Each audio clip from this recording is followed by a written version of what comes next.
Hello les copains! J'espère que vous allez bien et que vous êtes prêts pour ce nouvel épisode plein de soleil et de vagues marocaines. Eh oui, aujourd'hui on va parler d'une de mes grandes passions, le surf. J'ai découvert ce sport au Cap Ferret en août 2024 où j'ai pris mes premiers cours et franchement, ça a été une révélation. Quand tu surfes, t'es en connexion avec la nature et tu utilises l'énergie de l'océan pour glisser sur les vagues. C'est une sensation de fou, comme si tu volais sur l'eau. Et le surf, c'est pas juste un sport trop cool qu'on peut faire en famille, c'est un état d'esprit, un style de vie et de belles valeurs. Et j'ai tellement adoré que j'avais envie d'y retourner pour en faire un épisode spécial. Le problème, c'est que surfer en France en hiver, ça fait pas très envie, parce qu'il fait très froid dehors et que l'eau est très gelée. Mais figurez-vous qu'au moment où j'enregistre cet épisode, on est début janvier 2025 et je rentre tout juste d'une semaine de surf incroyable au Maroc. C'est un séjour organisé par l'école de surf Côte Française, l'ESCF, et c'est tout ça que je vais vous parler. On était logés à l'hôtel West Point à Dakhla, ça s'écrit Dakhla, c'est une ville au sud du Maroc. En gros, c'est un endroit paradisiaque où tu peux surfer des vagues parfaites en plein désert. Alors même si vous avez jamais fait de surf, je suis sûre que ça va vous intéresser et peut-être même que ça vous donnera envie d'essayer avec votre famille pendant vos prochaines vacances. Alors vous êtes prêts les futurs surfeurs ?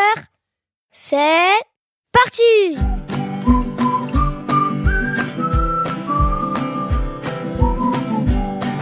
Arrêtez les écrans, lisez des livres ou écoutez les podcasts d'Oden. Des petites histoires racontées par moi-même pour les grands comme moi et surtout pas pour les adultes. Bonne écoute les copains!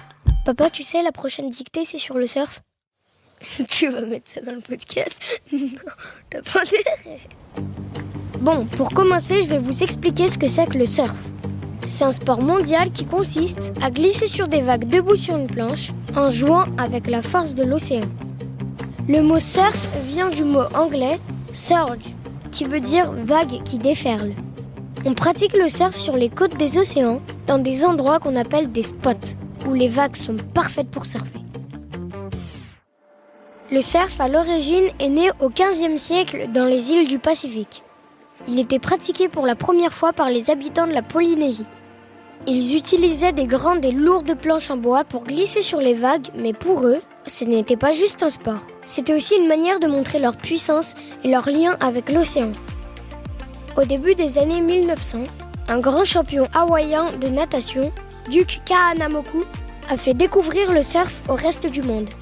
Heureusement, dans les années 1950, les planches deviennent plus légères et plus maniables et le surf commence à se développer un peu partout, notamment en France. Mais c'est seulement dans les années 80 que le surf est devenu un phénomène mondial. Des marques de vêtements pour surfeurs comme Quicksilver et Rip Curl apparaissent. Des écoles de surf ouvrent de partout et des compétitions internationales voient le jour. Le surf devient un sport et même un style de vie pour des millions de personnes.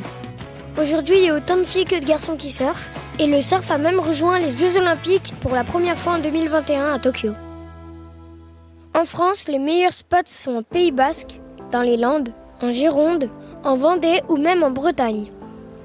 Faire du surf, en gros, c'est attendre la bonne vague, ramer avec les bras en position allongée en direction de la plage pour prendre de la vitesse avant que la vague arrive et se laisser glisser sur la vague en se mettant debout sur sa planche.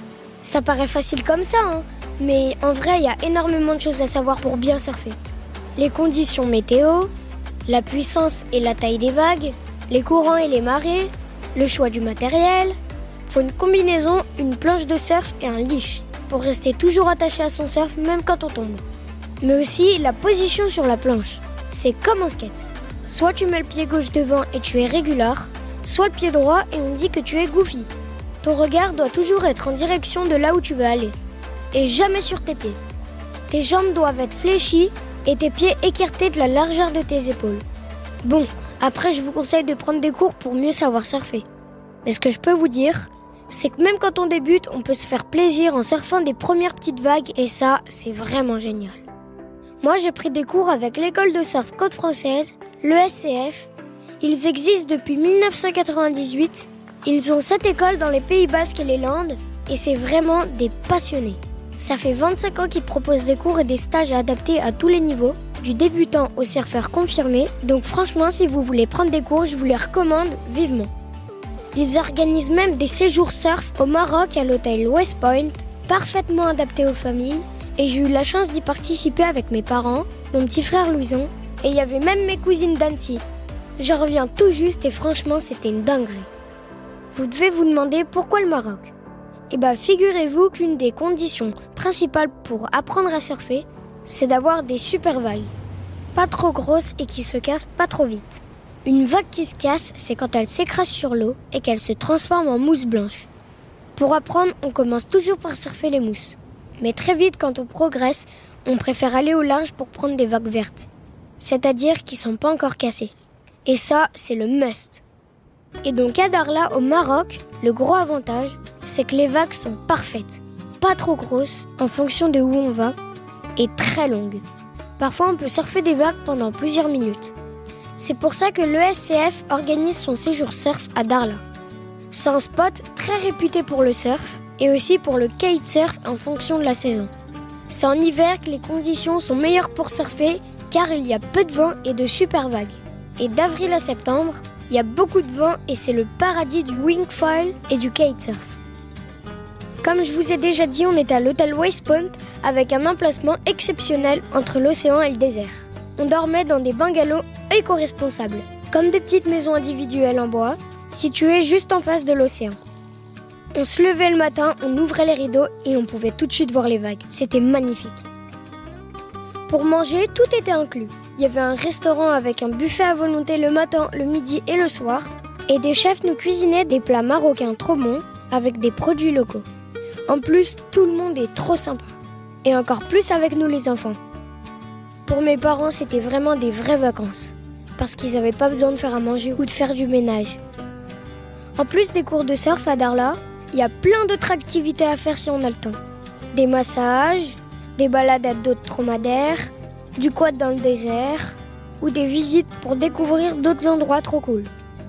On peut aussi faire du kitesurf et du wingfoil sur la lagune à environ 20 minutes de voiture du West Point. Nous, on a surtout fait du surf parce qu'on avait des cours le matin et l'après-midi. En même temps, on était venus pour ça. La vague de Dakhla est une longue droite parfaite pour progresser. Une droite, ça veut dire qu'elle déferle vers la droite quand on est dans l'eau et qu'on regarde la plage. Le spot de surf est juste devant l'hôtel West Point, à 30 secondes à pied. Et ça change tout. Quand je surfais au Cap Ferret, je devais marcher 10-15 minutes dans les dunes et sur la plage pour aller sur le spot. C'était trop bien mais trop fatigant. À Dakhla, pas besoin de marcher longtemps ou de prendre la voiture. On mettait la combi dans notre chambre et on allait directement surfer. En gros, notre journée type c'était réveil avec vue sur l'océan, petit déjeuner marocain, moi je prenais des œufs brouillés et des crêpes marocaines trop bonnes. Ensuite, on retournait dans notre chambre pour mettre notre combi. On allait à l'école de surf à 30 secondes à pied de notre bungalow. On retrouvait Johan, le responsable de l'ESCF, et Amouda et Mohamed, les moniteurs de surf, pour mettre nos dossards ESCF et pour prendre nos planches de surf. Ensuite, on faisait le cours pendant 1h30, 2h, et on allait prendre une bonne douche chaude pour se rincer et nettoyer nos combis. Vers midi, on allait prendre l'apéro devant la piscine en attendant l'ouverture du buffet. D'ailleurs, le midi, il y avait plein de bonnes choses à manger. Des crudités, des bons plats chauds cuisinés dans des tagines, des grillades, des plats de légumes et des desserts. Et franchement, tout était délicieux. L'après-midi, on allait se reposer un peu dans nos chambres. Mais parfois, j'allais faire du ping-pong, du baby-foot ou du billard pendant que mes parents faisaient la sieste. Et vers 16h, on retournait surfer. Vers 18h, on prenait parfois l'apéro au Pescador. C'est un autre restaurant de l'hôtel qui est situé juste devant l'océan. Et là-bas, on pouvait voir des couchers de soleil trop beaux. Le soir, on retournait manger au buffet. Et il y avait souvent des animations prévues avec des groupes de musique et des karaokés. Nous, on a fêté la nouvelle année là-bas. Ils avaient tout bien décoré, il y avait une super ambiance.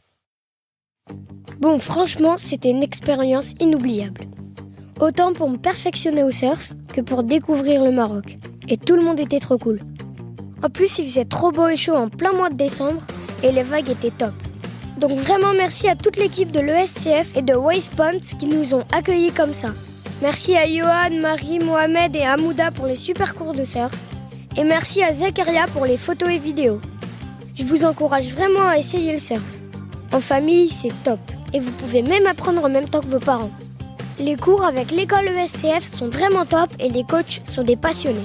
Si vous allez dans les Pays Basques ou dans les Landes cet été, n'hésitez pas à aller les voir et à leur dire que vous les avez connus grâce à cet épisode. Ils organisent un autre séjour surf au Maroc à l'hôtel West Point en février. Donc si vous voulez vivre la même expérience que moi, je vous conseille vraiment d'y aller, c'était incroyable. C'est pendant les vacances scolaires du 15 au 21 février et du 23 au 28 février 2025. Oui, je leur fais de la pub, parce que franchement, j'ai adoré. N'hésitez pas à aller voir mes stories à la une sur Instagram et le réel qu'on a posté à la fin du séjour.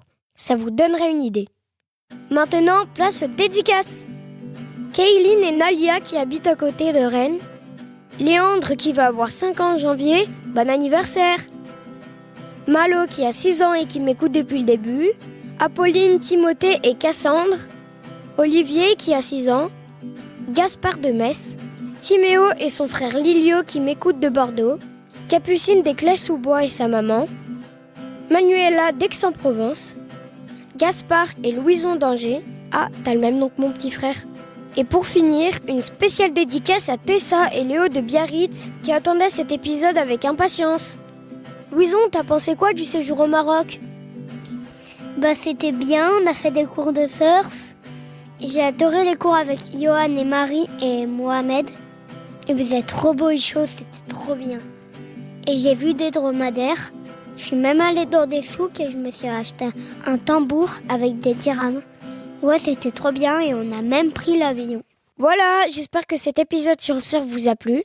On se retrouve très vite pour de nouvelles aventures. Alors je vous dis à très bientôt les copains. Allez, ciao ciao les surfeurs. Ciao ciao.